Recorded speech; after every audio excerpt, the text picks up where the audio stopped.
President Muhammadu Buhari on October 7th presented a budget estimate of 16.39 trillion naira for the 2022 appropriation year to the joint session of the National Assembly. The 2022 budget represents an increase of 19.7% compared to the budget of 13.6 trillion naira for 2021, making it the largest in the nation's history. The budget, which is currently undergoing review at the National Assembly, has an aggregate revenue of 10.13 trillion naira as a sum of 3.16 trillion naira or 34.9%, which is from all sources, with the balance of 6.97 trillion naira representing 65.1% from non-oil sources. It also has a deficit of 6.25 trillion naira, which is an equivalent of 3.39% of the country's GDP.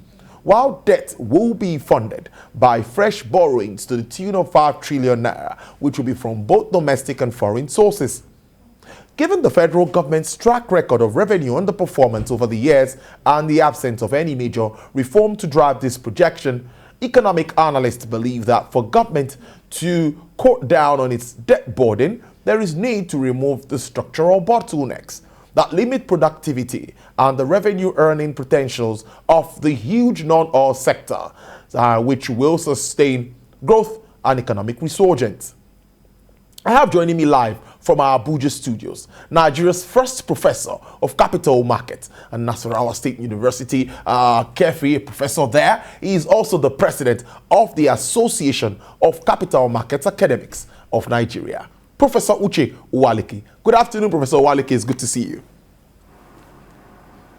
Yeah, good afternoon, Tolu. It's indeed my pleasure. Yes, before I go into details, before we talk deficit, before we talk about capital and other things regarding to these documents, I want you to do an overview of the projections, the assumptions, going from crude oil price to what will pump per day. That's about 1.8 million barrels per day, and dollar projection and all that we have to do regarding this document. Do you think they are over-ambitious in any form? Yeah, so look, first and foremost, it's important to recognize and note that the appropriation bill, relatively speaking, was laid before the National Assembly in good time, despite the fact that neither the Constitution nor the Fiscal Responsibility Act of 2007, specifies a time frame within which, that should be done. So the rule of thumb says at least 3 months to the end of the year to allow the National Assembly, sufficient time to interrogate the numbers. So I think that's commendable, and we must not go back to the era, where the budget cycle was dislocated, which is why I think that a major credit to this administration is the fact that it has succeeded in realigning the budget year, with the calendar year. That's quite commendable. And that's against the backdrop of the fact that in decision making, one of the most important characteristics of information is, timeliness. So regardless of whether it is accurate or whether it is precise, if it is not timely, of course, it makes nonsense of the whole thing. The same with budget, as you know, is a planning tool, is a tool for decision making. Now, having said that, it's also important to mention that the benchmarks and their assumptions, largely speaking, particularly with respect to the crude oil benchmark of $57 per barrel, I would think that's realistic and also conservative. As a matter of fact, when you're doing a budget, whether the public sector budget or even in the private sector, conservatism is the principle, is the watchword. On that note, I would advise the National Assembly, to adopt the $57 per barrel already recommended, because we hear that during the debate, some members of the National Assembly were calling for an increase in the crude oil benchmark. So I think $57 is realistic. if you look at the projections by the World Bank, by the International Energy Administration, and other reputable energy agencies, who predict an average of, $60 per barrel, on a price not below $6 per barrel for 2022. As you know, the oil price is even doing $85, dollars per barrel as we speak, and the average for the year maybe around $70 per barrel. So to use $57, I think that's realistic. What may not appear, in my view, realistic is the crude oil output of 1.8 million barrels per day. Going by recent experiences, even in 2021, for example, the reduction, the shortfall in revenue we had in Q2 of 2021 was largely because of the drop in oil output, not because of drop in oil price. As you know, revenue is a function of oil price and oil output. So I think 1.88 million dollars per 1.8 million barrels per day may be on the high side, except if you factor in the increased allocation by OPEC, and perhaps the fact that maybe in 2022 we expect less disruptions by way of oil vandalism, when the PIA comes into full force. The other targets, specifically talking about the GDP growth rate of 4.2%. Oh, that's ambitious. If we're able to do that, that would be fantastic. But I think it's ambitious if you consider what we are doing now. Right now, thus far, the country has done, I think, 2.7% real GDP growth rate. Recall that we had 0.5 in Q1, we had 5.01 in Q2. And if you look at projections, the recent IMF projection, talks about 3.6, 3.7 for 2022, and we are using 4.2. So I think that's ambitious, but again, that doesn't really feed directly into the budget. The way oil price and output feed into the budget numbers. Of course, the other one is inflation rate of 13%. Again, if we're able to do that, that will be fine.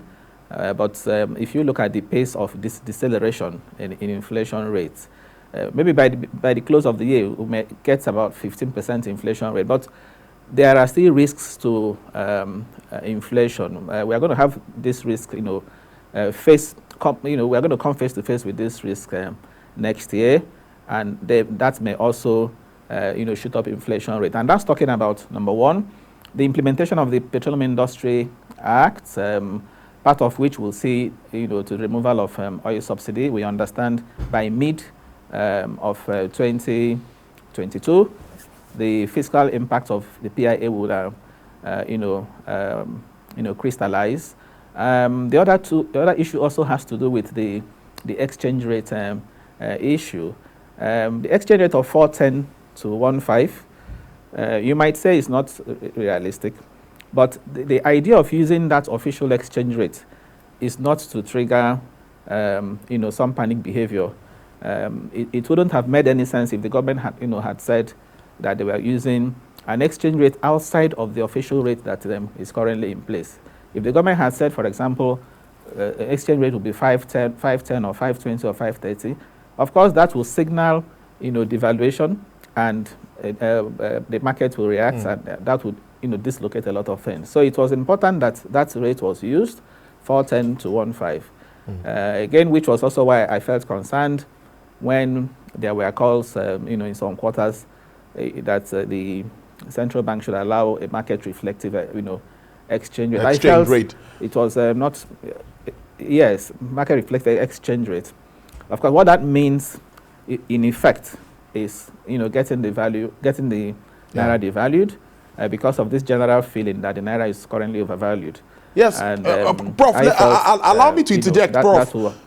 because we're going to talk, definitely, we're going to touch on that Naira dollar issue. Of course, it's topical. But the IMF versus government stance that Nigeria does not have a debt crisis at hand, rather revenue generation challenge, is something, as well as the measure of economic debt through the lens of debt to GDP ratio, is something that is also worrisome. How does this come to you? Well, still on the budget, staying with the budget, you realize that the deficit of 6.2 trillion, of course, is on the high side.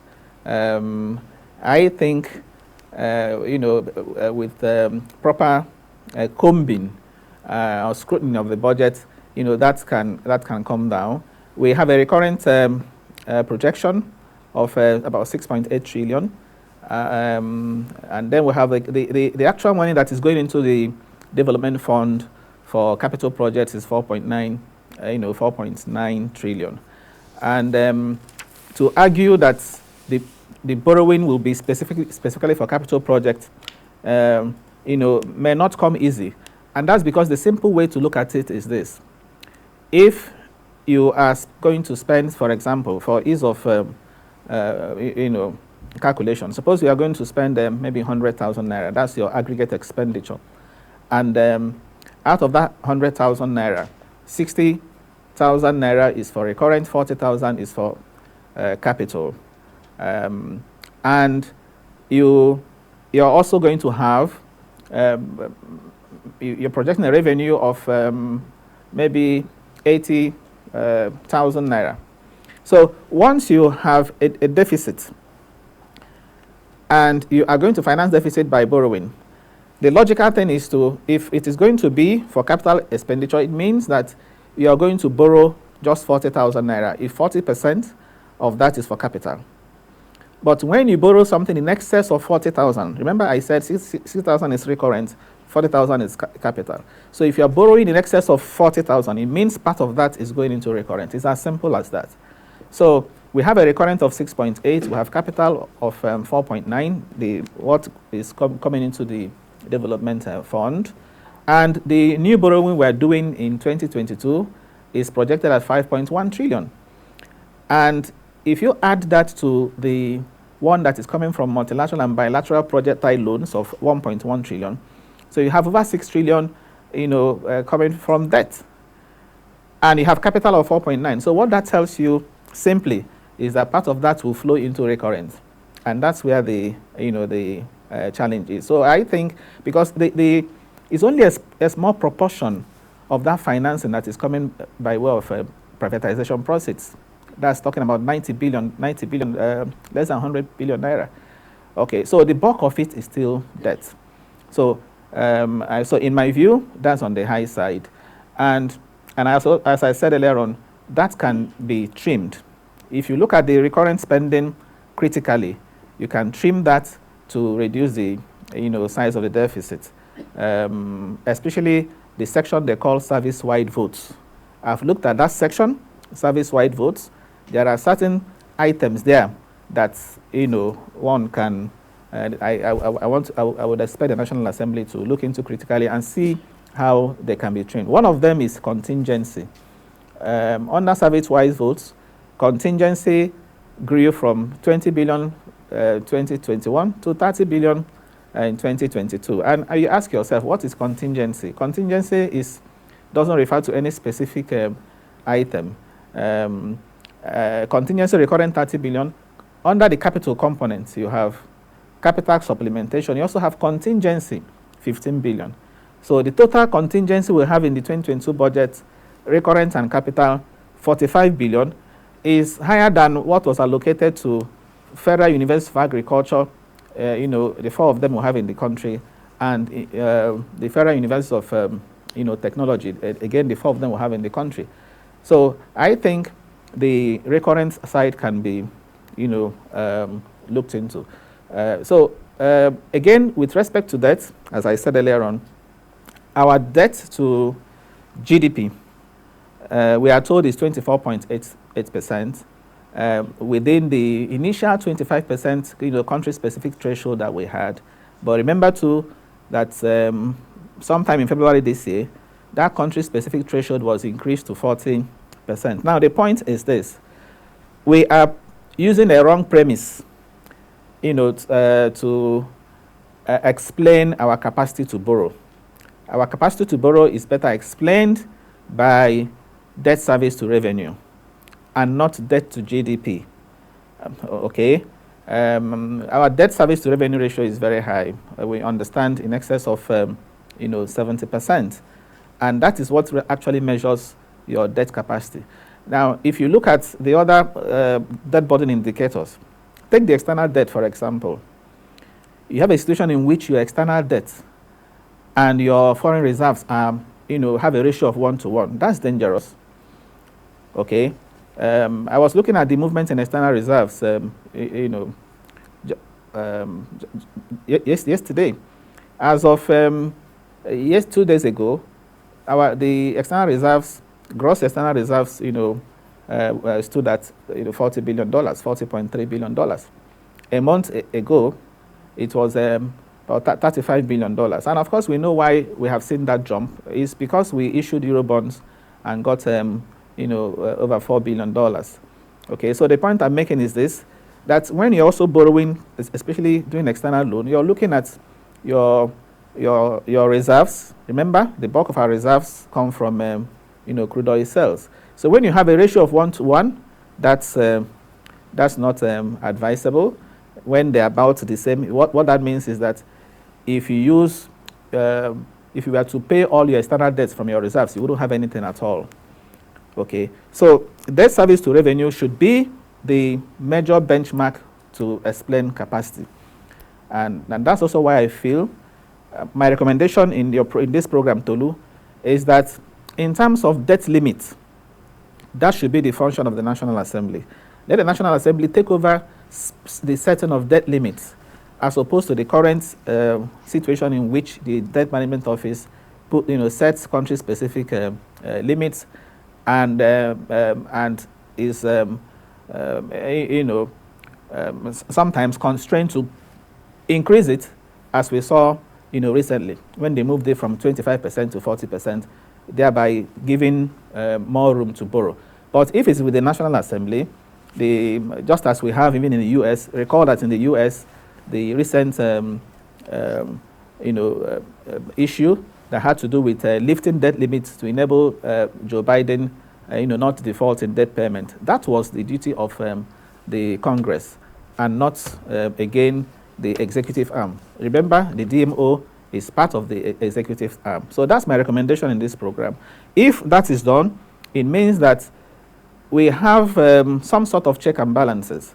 So if the executive wants to do something, for example, and it knows that the debt limit has been reached, it will require the National Assembly, to permit it to increase the debt limit. So each time we are borrowing, we should always be conscious of not only the source, but the cost and the use to which it has to be put. Because most of the time, when we get the budget doesn't talk about the cost of such loans. It simply says it intends to borrow this. Half will be from foreign, half will be from domestic. So we don't usually get the details in the budget until the time the president sends is seeking approval from the National Assembly. So I think we should have a different approach in terms of debt management, generally, so that we don't get choked by this, this debt burden. All right. Now, the call for public-private partnership, of course, more strategic government interventions and policies are not as simplistic as they sound in implementation. Let me ask you that: what sort of investment drive do you expect to see in driving the real sector of the economy and, of course, emerging sectors as we move on? Yes, that's one of the positive things I saw in the 2022 budget proposal. Listening to the president's speech, he talked about innovative financing schemes with respect to the 2022 budget. He specifically mentioned the public-private partnership arrangements And of course, that will mean, scaling that up. And he also talked about the use of sovereign green bonds, which again is fantastic. We should develop this culture of, tying borrowing to projects. Green bonds, we know, are largely infrastructure bonds. So if the government is thinking of using more of green bonds, of course, to finance environmentally friendly projects, okay, that is fantastic. Permit me to also quickly mention that in the 2022 proposal as well, the government, talked about a strategic revenue growth initiative, which is again fantastic.